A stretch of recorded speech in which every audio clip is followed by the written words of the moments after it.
Hello, friends, and welcome to another episode of Talking Sports at Work at Home. I want to wish everyone a happy National Take a Chance Day. I thought that was kind of cool. I'm gonna do something with that. I'm gonna take a chance.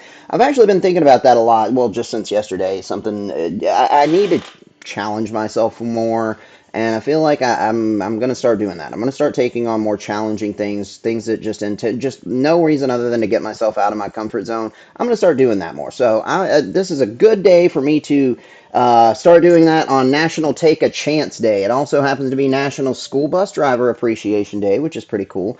National Lost Dog Awareness Day, which is just sad.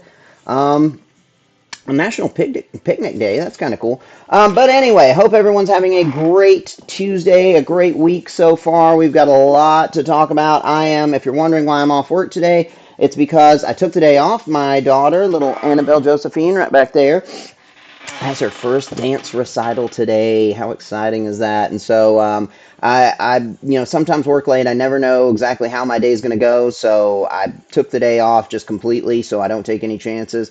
It was especially important because her mom is out of town this week. So, I'm the only one who's going to be able to get her there. And got to go get the kids picked up on time, get them, dressed and hopefully fed dinner, and get us there by 6 o'clock. So yeah, that's why I'm off work today, and that also gives me plenty of time to do this stuff. And it's only a few more days until the draft. Today is Tuesday. First round starts on Thursday. Yay! So you guys are probably going to be seeing a lot of me over the next couple of days. I'm also off tomorrow, which is my usual off day. And I got a lot on the docket, honestly. I got a lot planned. I'm going to try to get a lot done over these next few days, or these next 2 days. And, we'll see how it works out.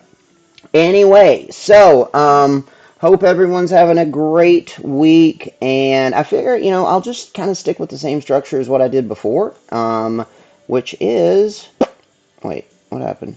Go back up there. Now, I want this. I want this. Burp. There we go.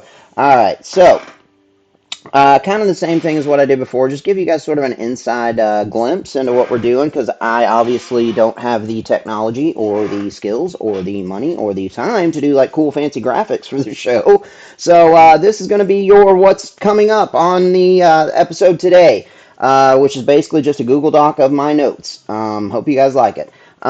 So yeah, we got a lot to talk about. I'm actually going to throw in, I guess, the Sixers here as well. Well, no, because I didn't even watch that game.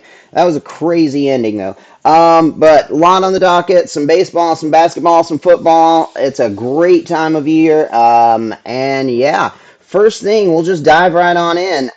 You probably already heard about this. I actually have not seen it yet. I thought this would be something cool that we could do together. We'll watch it together. But I've heard it like step by step everything that's happened by multiple sources already today. Just in the time I'm listening to the radio, driving the kids to daycare, and turning the TV on up here. They're talking about Jaden Daniels going number two. The odds are now minus 500. But anyway, and I'll get to this in just a second because I heard this, something funny was said. So let's see what happened to Aaron Boone, the manager of the Yankees, in yesterday's game on national TV. Yeah. Oh, there's. All right, so, Acuna with his 190th stolen base. All right, so that's what happened. Watching it, honestly, it's kind of disappointing. It feels like there was a lot of build up to that, but yeah, it was exactly what I heard about. Apparently, now the reason why this stuck out to me, and this is funny, is I heard it I think it was on ESPN or Mad Dog, one of the two were saying, um, this actually sounds like it would have been a perfect Seinfeld episode, and that is so true because if you remember there for a few years, George worked for the Yankees, and this just seems like the exact kind of perfect thing for an episode because as you can see, Aaron Boone obviously did not say anything, was not talking, was not even actually looking that direction at the moment when he got kicked out. So there was apparently a fan behind him who was, yelling stuff at the umpire, and the umpire heard it, thought it was Boone, ejected Boone, and then kind of doubled down on his mistake and wouldn't, just said, I don't care who said it at one point. But it seems like that's just the perfect thing that would happen to George. Like he's standing in, like he's in the stands or he's standing somewhere behind the manager and he's yelling at the umpire and he gets the umpire kicked out. That's such a Seinfeld type thing that I just had to throw that in there because that's obvious. That's my favorite show of all time. A lot of my personality and everything it feels like was developed by watching that show.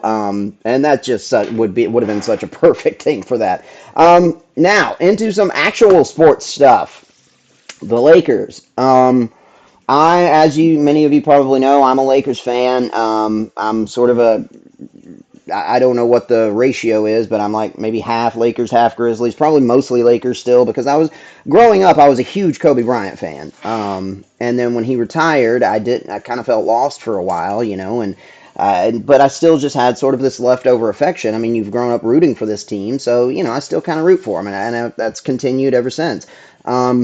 And so, plus the Grizzlies, they have been irrelevant. They're not even the closest team to me, but because they're in Tennessee, I identify with them.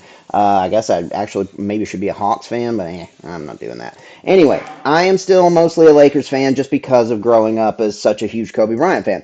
And watching that game. Now, I didn't watch it last night, but I made sure I didn't look at anything on my phone. I came straight downstairs. I knew I had the day off today. I came straight downstairs, turned that game on, and watched it without knowing the outcome, without knowing what was going to happen.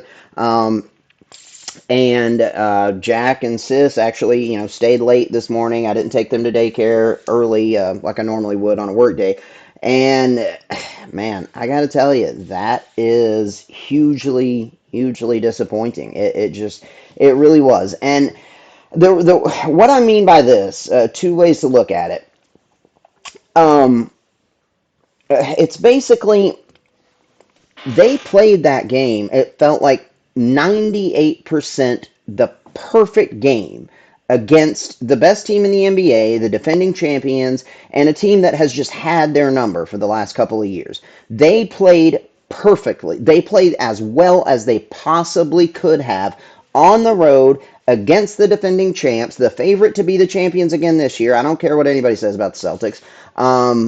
The Nuggets still should be the favorite to win it all again this year, and they still came up short right at the very end, man. And that is just so discouraging. Now, basically the reason I say there are two ways to look at it, it's that they did everything like 98% perfectly to beat them. They did almost everything they needed to. They had a 20-point lead at one point, and still right there at the very end they came up short. The reason I say there are two ways to look at it, though, is because obviously that sucks, but you could also say if they can continue to play like that, then here in a few more days, we should be going back to Denver 2-2, right? I mean, that's something. If they continue to play like that, maybe they've figured this thing out now to where they can beat Denver. I mean, they should have won that game. And honestly, if that game's in LA, they probably do win that game. I think home court advantage in the playoffs would have been worth, the 2 points or the couple of fouls, whatever it was. The D'Lo call that was just ridiculously overturned. If they're playing that game in LA, the Lakers probably win. It was that close. And I think home court advantage is worth that much in the playoffs in the NBA. So you can look at it as though they've maybe figured things out to where they can beat them. They definitely played a great game, but I mean, when your team is entirely based around a 30, what is it, 39 now, LeBron, and an Anthony Davis who's no spring chicken and is also, just an injury waiting to happen, how much can you really expect them to continue playing at this pace and playing like this? I don't know. I mean, if they're going to get to the finals and win a championship, which is obviously the goal, then they're going to have to continue to play hard through the playoffs. So you got to expect them to continue to do it. But you could tell they were gassed at the end of that game, and you should be at the end of a playoff game. But does a 38, 39-year-old LeBron recover well enough over the couple of days to where he can get back and continue playing that well and that hard throughout an entire series and then throughout another series and another? We'll see. But really, if they make it past the Nuggets, then the Lakers, I think, have as good a chance as anybody of winning the championship. but the Nuggets just have their number, and the Nuggets just happen to be the best team in basketball, probably. And that was so frustrating because Jamal Murray had been off all game. He had not been able to get anything going. And then right there at the very end, makes a difficult shot. The shot at the end as well for the Lakers as well. Anyone who wants to criticize that is just wrong. I mean, you can look at it. I watched some of Get Up this morning, and they were talking about all of this. What could have been done, what should have been done differently, whatever. I mean, anything you're going to say like that, it's just going to be hindsight bullshit, and it doesn't matter because really, the Lakers played that almost as well as they could have. And that shot, even at the end, that LeBron missed, got a wide open three. He needs to take that shot. He's shot better from three this year than he ever has in his entire career. He's become one of the better 3-point shooters really in the league. I mean, at least a good one. And he'd been making them all game, and the last couple of games. So that's a shot. Take that shot all day long. Now he missed it.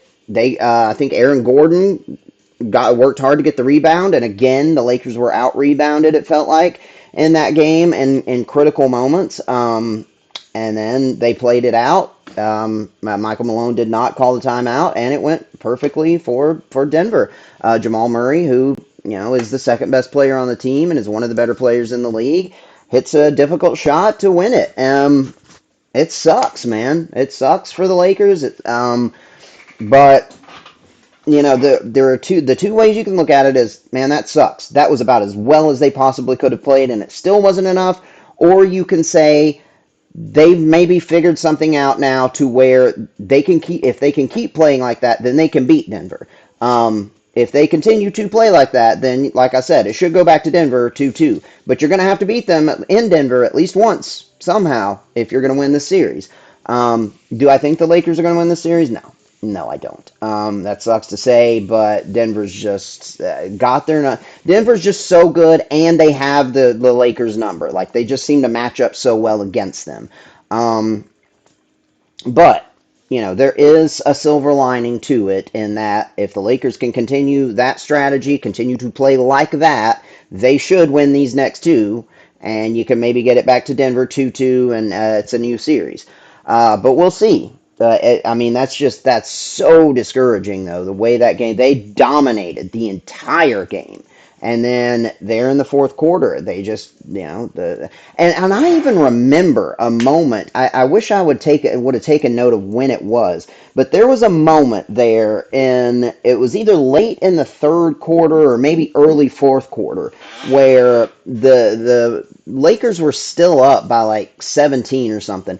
And I even said to Jack, like he doesn't really know what I'm talking about, but I even said it out loud. I said, this feels kind of like danger time. Like the Lakers had maybe started taking their foot off the gas, and it just felt like for some reason this is a moment where the Nuggets might start to build some momentum. Like they maybe had made a shot, and the Lakers might have missed one. But I mean, nothing had actually happened that I could put my finger on to say this is why I felt this way, but there was just something about that moment where it felt like this is kind of danger time. This is the moment when it feels like the Lakers can either put them away and just keep the pressure on, but it feels like they're starting to take their foot off the gas, and you cannot do that. And sure enough, right after that, Nuggets just started coming and kept coming, did not give up. I mean, they showed championship, everything you want, championship DNA, whatever you want to call it. That was it in that game. I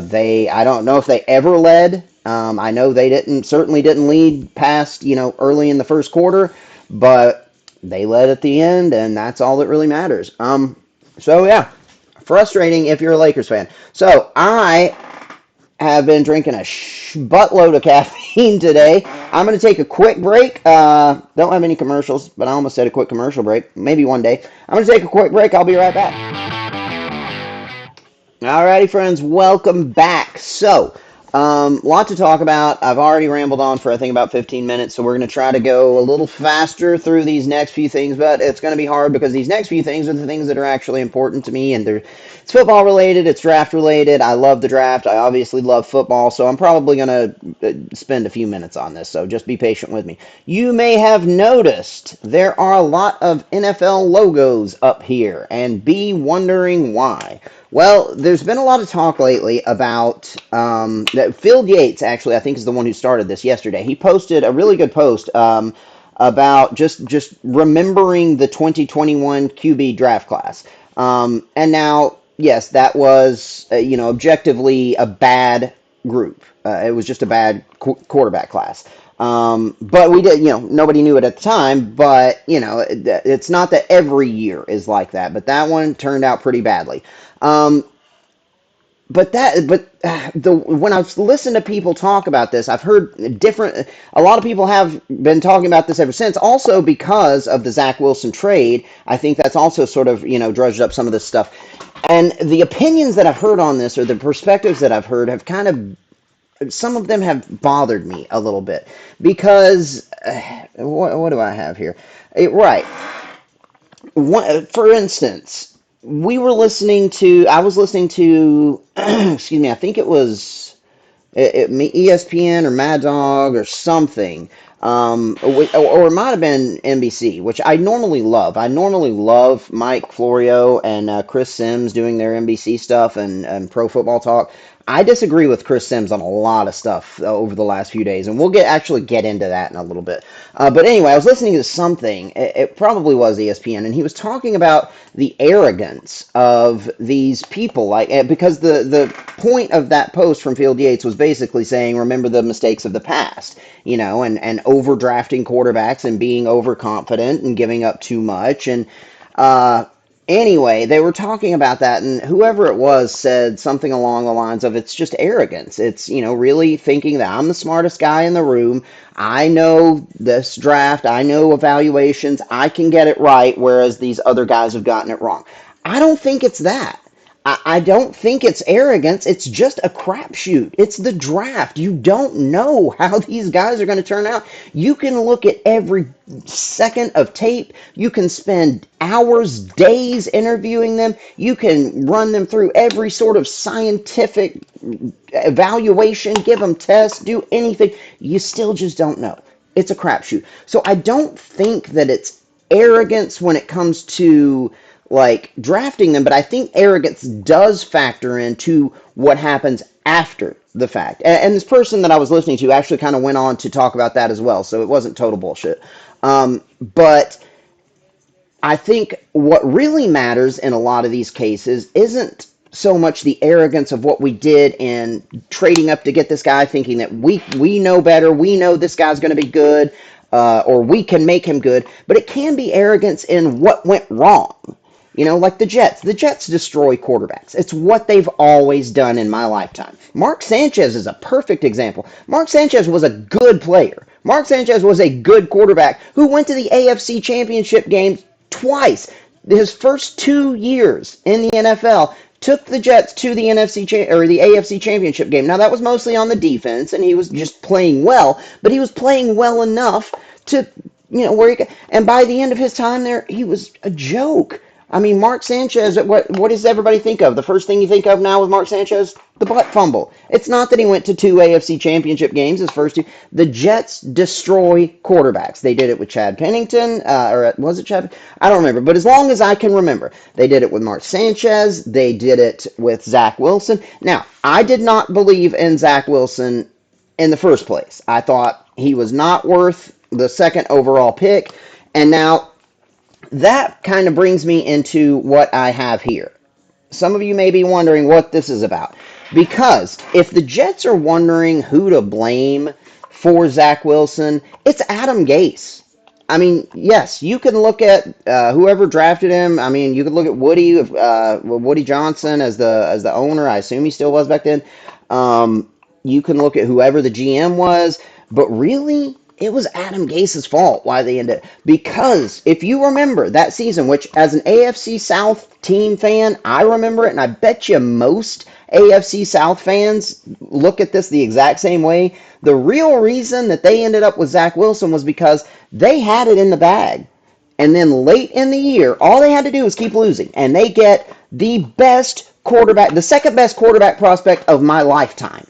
And that was Trevor Lawrence. The only one that I thought that was a better prospect than Trevor Lawrence coming out of college was Andrew Luck.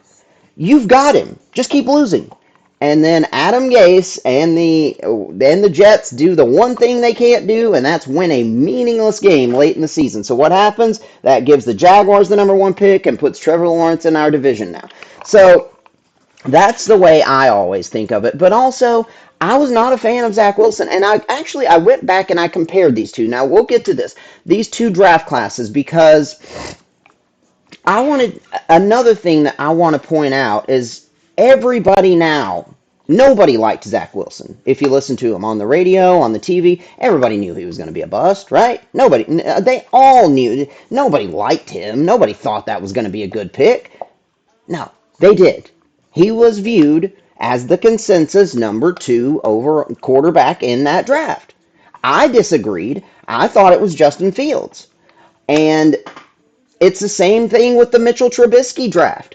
He, at that point, was viewed as the consensus best quarterback prospect in that draft. I again disagreed. I thought it was Deshaun Watson, which we now know it turned out to be a kid out of Texas Tech, who, nobody really, well, at least I had never watched Texas Tech play, so who knew what Patrick Mahomes was going to become. But, this is not me tooting my own horn either. I just wish that these media members would own up to their bullshit and not claim that they knew it all along. Not act like they didn't say, yeah, that's a good pick, or yeah, he's going to be a good player, because they did. I mean, let's go here. Let's compare these two, because this is the 2021 draft, and this is only one source. This is just NFL.com. Trevor Lawrence, a 7.4 grade, perennial All-Pro. I agree with that one, even though he hasn't lived up to it yet. I honestly probably would have graded him higher.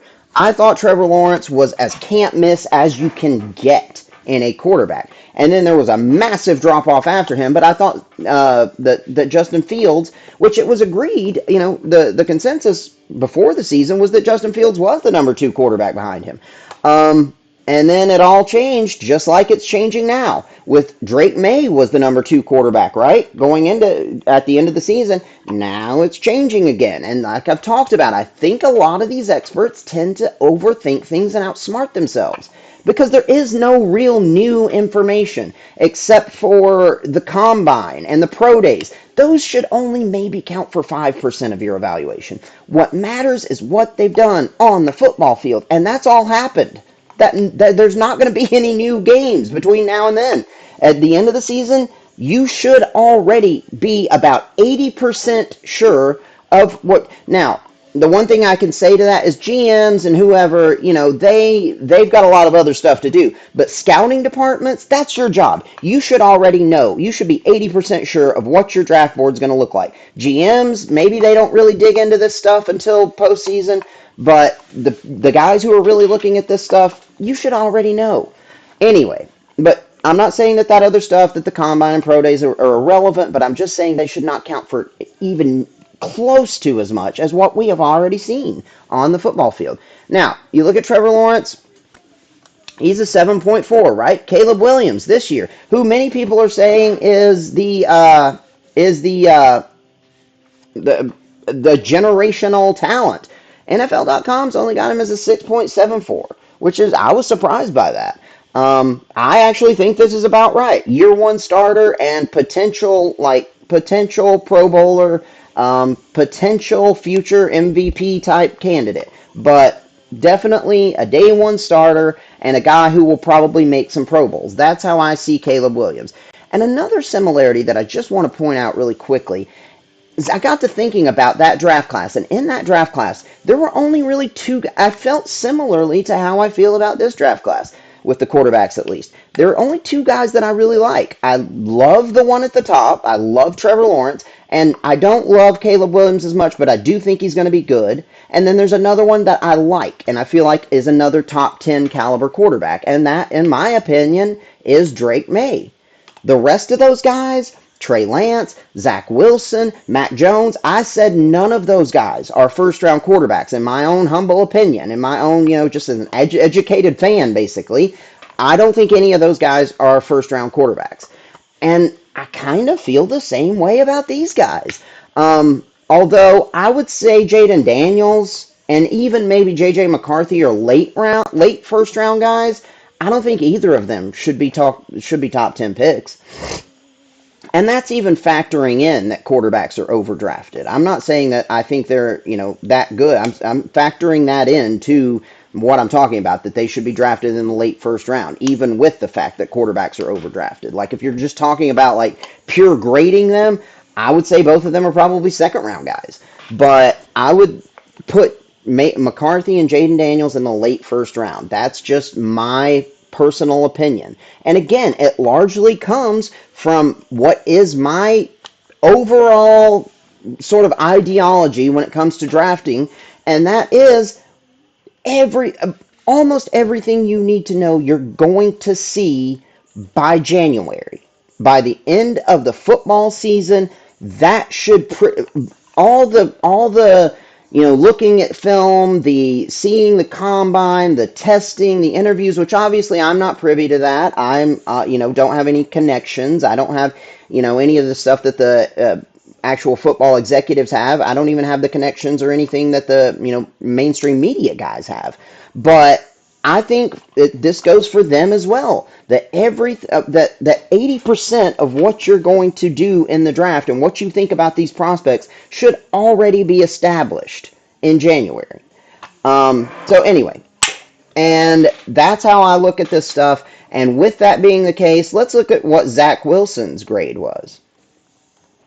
Zach Wilson was a 6.5, a boom or bust potential. Now, this is just again one perspective. This was just the easiest one for me to find draft profiles on all of them. I mean, I probably could have done it on ESPN, but this is just the first thing that came up on Google, honestly. Now, if you go to other places, you'll see higher grades, you'll see lower grades, but this was kind of the consensus of him. Like, he's probably a top 10 player. I did not think so. Again, and this is not hindsight, this is just the truth. I didn't like Zach Wilson. I saw Zach Wilson play in person once, whenever, at least I think he was the quarterback that year, whenever BYU came to Tennessee and beat us. I was not impressed. I mean, I didn't think he was, I thought he was kind of, going back to that, I would have said probably about the same thing as what I'm saying, although they're very different prospects. Probably about the same thing as what I feel about like a JJ McCarthy. Like I could see him going in the late first round. Somebody taking a chance on him and feeling, yeah. And then let's go to the guy who's viewed as the number 2 quarterback in this year's draft. What's his draft grade? All right, where we go. 6.73. So that's just barely behind Williams, isn't it? Yeah. So they've got Jaden Daniels as really as good as Caleb Williams. And I've heard a lot of people now on TV, and if I'm pointing up here when I'm saying shit, it's because that's where my TV is, and it's currently on the Pat McAfee show. So if you're wondering why I'm pointing up here when I say stuff, that's why. I've heard a lot of people saying that they like Jaden Daniels better. Chris Sims is one of them. Lewis Riddick is one of them. Two guys who I really like and really value their insight into especially stuff like this. They both say they like Daniels better than Williams. I disagree with that. And again, I'm not saying I don't like him, but I just feel like I think he's being overhyped, and I don't think that he's going to be nearly as good in the NFL as he was in college. I mean, he played at LSU with a ton of talent. He was very good in college for 1 year. And anyway, I'm not going to go into all the specifics, but it's just my own personal feelings. I need more coffee. That I think I would give him probably more of like a, although I wouldn't use the same scale. I've talked about maybe if I were grading players, I would probably give, and this is not the same scale as what they're using. This is just a regular 1 to 10 grade. I would probably give Jaden Daniels honestly about a 6.5 or a 7. Just on a regular prospect scale. Caleb Williams, I'd probably give an 8. And Trevor Lawrence would have been a 9 or even a 9.5 in my opinion. But we see now we're still not even certain about him. Now let's look at Trey Lance, and they had him as a 6.47. Will become a good starter within 2 years. We see how that worked out. And now that's another thing that I think is worth pointing out is with proper manage. I think this is a perfect example of how sometimes the draft and off-season stuff, especially the draft, can be a little bit overhyped and can be seen, especially the first round of the draft, is really not always as important as we want to make it out to be. The 49ers gave up the friggin' farm to trade up and get this useless player who is now a backup for Dallas. Um, and the 49ers are one of the best teams in the NFL. They were just in the Super Bowl again this year. And that's, I think, a perfect example of how sometimes maybe the draft stuff, the early draft stuff, is a little bit overhyped. If you're hitting on later picks, if you're making good free agent signings, you're retaining the proper talent on your team and managing things properly. You've got a great coach. You can still be a great team, even if you miss on. I mean, this is the same team also that drafted Solomon Thomas, number 2, or was it 3? 2 or 3 overall, a couple of years prior. And look at them. So I think that's maybe another thing worth just keeping that in perspective. That even with as much as we love the draft and want to hype all this shit up, it doesn't always directly relate to the success of your team. And the 49ers are just the perfect example of a team that's really just overcome some bad first round drafting over the last few years. Now, looking at who is currently viewed, well, it's kind of between McCarthy and Drake May as the third best quarterback. They've got him as a 6.5, which is the same grade that Zach Wilson had. I would actually, I would personally give Drake May, I don't know, what did I say? And again, this is not the same scale. Oh, you guys can't even see that, can you? I don't know, it keeps bouncing around. They've given him a 6.5. I would give May a 7, I think. Or maybe about a 6.5. I think he's right. And then if you look at the next gen stats grade, that's an 88. Let's look at what it was for these other guys. I'm going to make myself a little smaller here for just a minute so you guys can see more of this. Trevor Lawrence, where's his? Did they even give him one? 89. Zach Wilson. Next gen stats, 86. 81 for Trey Lance. Looking at Caleb, 96. Wow, that's even better than Trevor Lawrence. Now, I don't know what the difference is, if this is just all the analytical stuff that they can, it's just combined. 92 for Jaden Daniels. What's Drake Mays? 88. So they've got these guys significantly rated higher than the first few guys in the 2021 class. But the prospect grade, which is kind of being determined by the humans, whereas I think this next gen stat number is probably just some sort of combination of the analytical elements that go into it. The point of what I'm doing here is showing that these are all very similar to what was in this class. And let's look at JJ McCarthy. What's his grade? 6.4. So Michael Penix,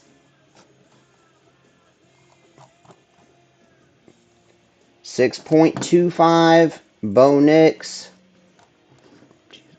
6.39. So, and according to these little things under here, sorry if I keep messing up. I keep forgetting that my face is right there, so it might be taking up your screen. My point is that if you look at these, they're all very similar. So, to say that everybody needs to learn from the past mistakes and the arrogance is what keeps teams overdrafting these quarterbacks, I think that's a fallacy. I think if this proves anything, it's that this is a crapshoot, man.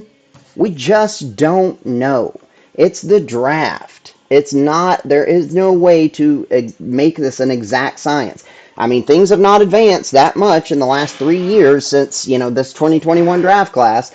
Maybe analytics have moved forward a little more. Maybe AI is factored into it, but things haven't really advanced that much. It's still just a matter of gathering as much relevant information as you can, trying to weigh that information properly, and making the best decision for your team.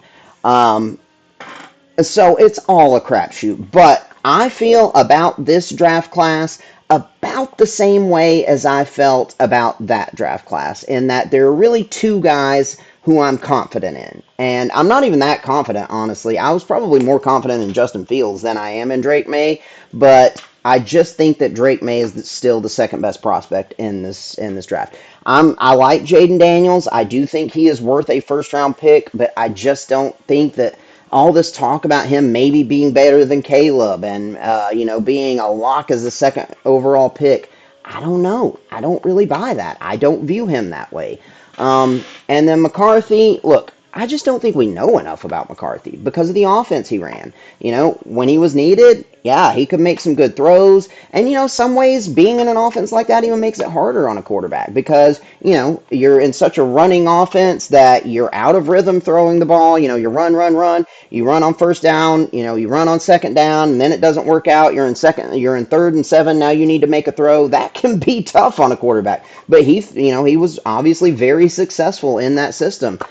He's a winner, and he's got all the traits. And, I've said my comparison for him is like an athletic version of Kirk Cousins. I think he's got all the traits you could want. He maybe doesn't wow you with his arm, but he's smart. He makes good decisions. He's going to manage the game properly. He can make any throw you need him to make. And he can actually run as well as, just about anybody not named Jaden Daniels in this quarterback class. I'm going to take, let me see, was there anything else here? I think that was pretty much all I wanted to cover there. So I'm going to take another quick break, and I will be right back. Alrighty, hey friends, back again. So I just had an awesome idea that I think was already kind of in the back of my mind, but I don't know. It really came. I don't know. Here's what we're gonna do on draft night, round one of draft night. It's Thursday night. Yeah, I'll be home from work in time. We're going to do live coverage with Derek and the family of round one of the draft. And I'll probably do something like this, except I'll probably have both cameras going. I'll have like me on one camera and the kids on one camera like we do for the video game stuff. And then probably here I'll just have ESPN or NFL Network or something, and we'll do our own live draft coverage. If anybody wants to tune in, which it'll probably only be my mom, but I mean, hell, some of you might want to jump in and see what me and my kids how we react to all the first round action. So yeah, that's something cool. I'm also gonna have to figure out for sure how to go live on this streaming software, which it can't be that hard. I think I've already kind of got it. But yeah, it's streaming software, but as of now, I've only used it to record videos. But yeah, it can't be that hard. I'll figure it out. I'll figure it out between now and Thursday. Actually, I'm going to put that on my to-do list. Draft coverage. So yeah, tune in on Thursday at 8:30, whatever time the draft starts. Tune in to Talking Sports at Work on YouTube, and you can see live coverage with me and the kids and Itchy, and see what you think about that. So, that was that was most of what we wanted to talk about today. The last thing I've got here, and this is still sort of, this is still draft stuff, so it's tied into everything else that we've talked about over the last segment. One moment, please. I've had way too much caffeine today, and I haven't eaten anything at all because every time I eat, excuse me, I get tired. I've been like that my whole life. And maybe that says more about what I eat or how I eat than anything. But like even when I've tried to eat healthy, I still, like after I eat, I end up losing energy and feeling sluggish, and it sucks. So I haven't eaten anything. It's 1:12 right now. I've had a shitload of caffeine, and I feel great. So we'll see how long I can keep that going. Also needing to lose a little weight. I'm chubbier than I have ever, well, than I'm used to being. So I'm kind of in the process of that too. We've been doing some exercises, me and the kids, and Jack loves being a part of that, which is fun. Anyway, I mentioned earlier in the show that I've had some beef with Chris Sims lately, somebody who I normally love. That's honestly, unless there's something non-football related that I'm wanting to hear, if I'm just regular listening to football sports stuff, the first channel I go to now when I get in the car is NBC Sports, and that's because Pro Football Talk is on there like almost all the time. It's either Florio and Sims or just one of the two with somebody else, and I'll love those guys. Like they are so insightful, they are so fun to listen to. They're just excuse me, seem like they're my kind of guys, what I like to listen to. And plus, you know that it's always going to be football coverage, so that's cool. But I've disagreed with him on some stuff lately. And really, there are three things.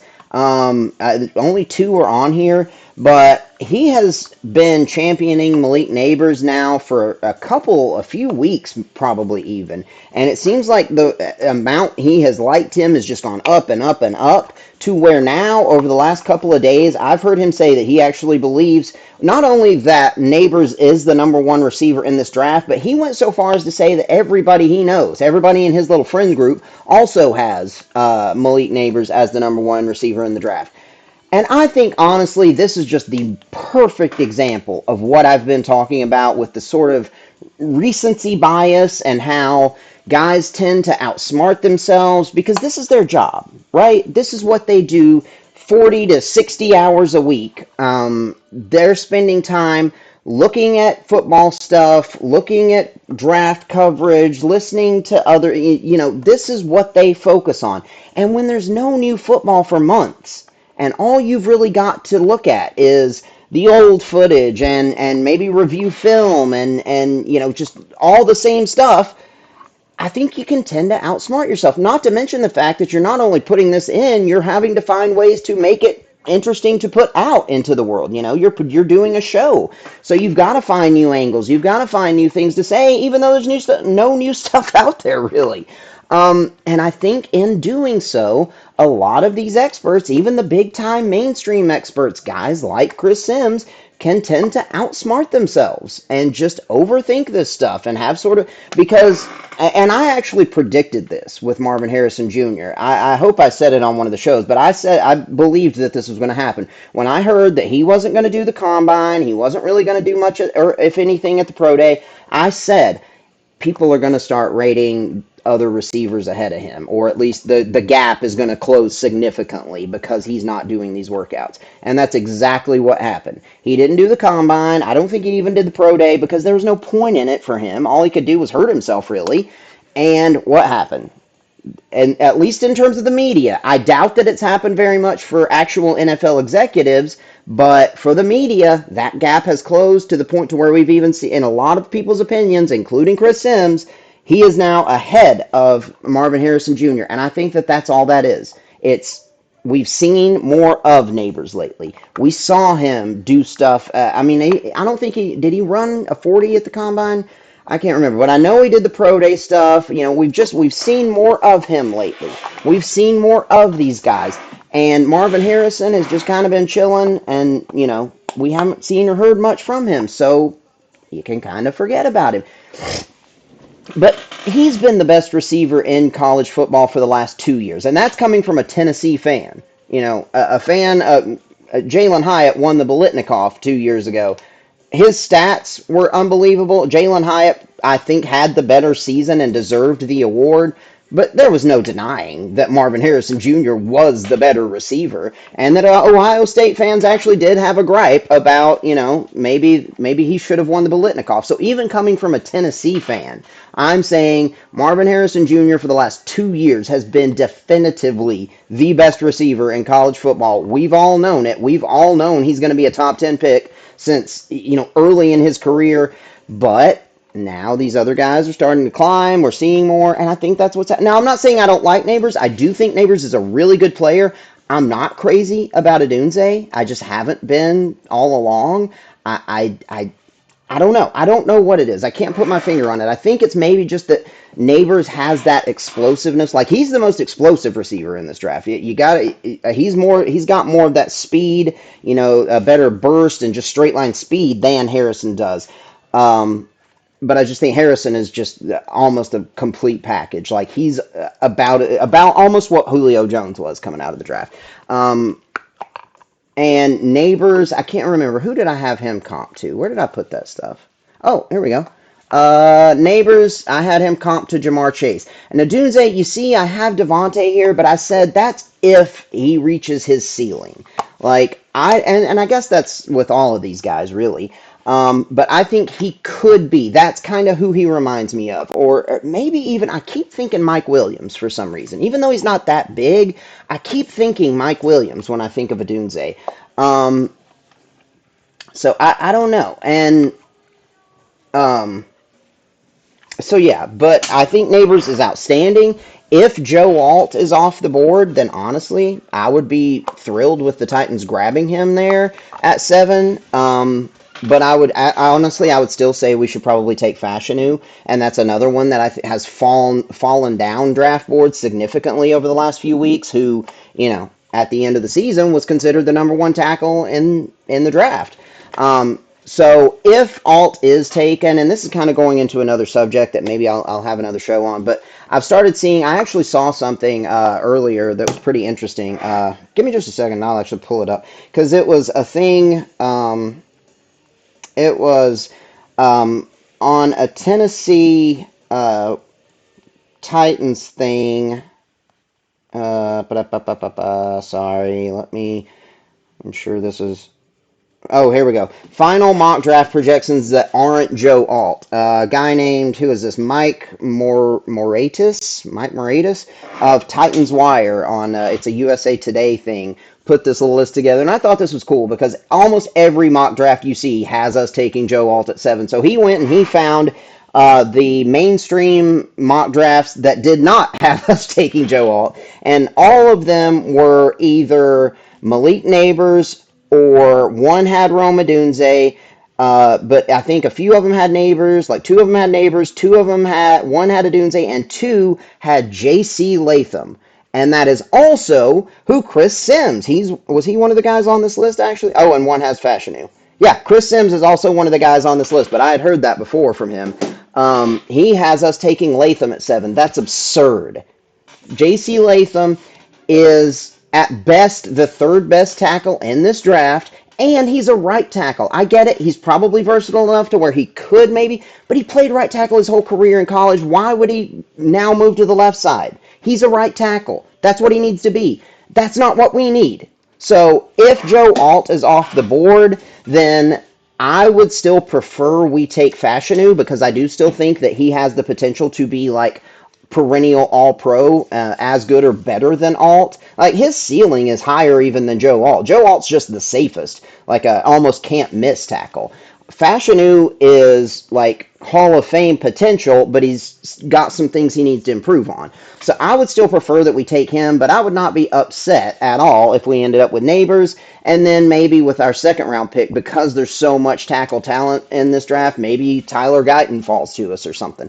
But seeing J.C. Latham now in two separate mock drafts, which one of them was from some site that I'd never even heard of, or I'm not really that familiar with, so I don't know how much you can. Anyway, but that's ridiculous. I also said I thought it was silly when I saw mock drafts having him go to the Chargers at 5, and I think even Mel Kiper had that. But I just don't think he's that good. Like, I see him as being like in the 20s. Like, that's where he should go, because I don't think I don't think he'd be good enough or versatile enough to make that switch to left tackle. I think he is an ideal right tackle. He's huge. He's a mauler. He's kind of like he's a Ravens type right tackle. So I don't know why in the world the Titans would draft him. So if Joe Alt is off the board, which right now, do I want to go back to my mock draft, or do I want to just go ahead and call this? I had it pulled up here just a little while ago. Oh, here it is. That's on the wrong screen. So this was my mock draft from that you guys saw maybe in an episode a few weeks ago. I'm probably going to make some changes, although I don't know really that these picks are going to be. I think these picks might end up staying the same for me. But what we're seeing is a lot of talk about this pick being traded, which I think if Drake May's there, they should take him. It depends on who they like. I don't know. There's a lot of talk about this pick being traded. And for the Cardinals, I think it depends on how far you trade back. I would not be shocked to see them do that. So far, I've said that they should just stay put and take a can't-miss receiver. But they need a lot of stuff, so I wouldn't be shocked to see them. But I still, like many others, have this as sort of the prime trade up spot where the Chargers would be the one because you want to try to jump ahead of the Giants, and then they take J.J. McCarthy. So if things shake out this way, then Joe Alt is still on the board, but things could go differently. The Patriots could trade, but that's still going to be a quarterback, even if that does happen. There are still going to be at least 3 quarterbacks taken by our pick, is what it really boils down to. But if it's only 3, if the Patriots trade back, or if, whatever happens and it's only 3 quarterbacks, then I could see the Chargers, if they stay put, taking Joe Alt there at 5. The Giants, I even have seen, I had seen early mock drafts of them taking a tackle, so it would be possible with them. But most likely, and in most foreseeable, predictable scenarios at this point, the Tennessee Titans should be there at 7 and still have our guy, Joe Alt, on the board, and that's what we hope is going to happen. But if it does not, I would prefer that we take Fashanu, but I would also be thrilled with us taking an explosive receiver like Neighbors. Like I said, I like him. I just think Harrison Jr. is the more complete, like, can't miss type player. So, anyway, that's my thoughts for today. Like I said, I've got today and tomorrow off, so you'll probably be seeing a lot of me, and we've got the draft coming up the following day, so you might get a lot of me over these next few days. Also, I have some videos to edit for us, for those of you who are wanting more of us playing video games and doing crazy stuff. I have some videos I need to edit and put on YouTube for that. I'll get this one on here very soon. I hope everyone has a great day. Keep checking. We'll have more content. Like I said, I'll be on here a lot, and definitely check us out on Thursday for the draft coverage. Pop in, say hello, see what we're talking about. Should be interesting. All right, guys. I'll talk to you again soon.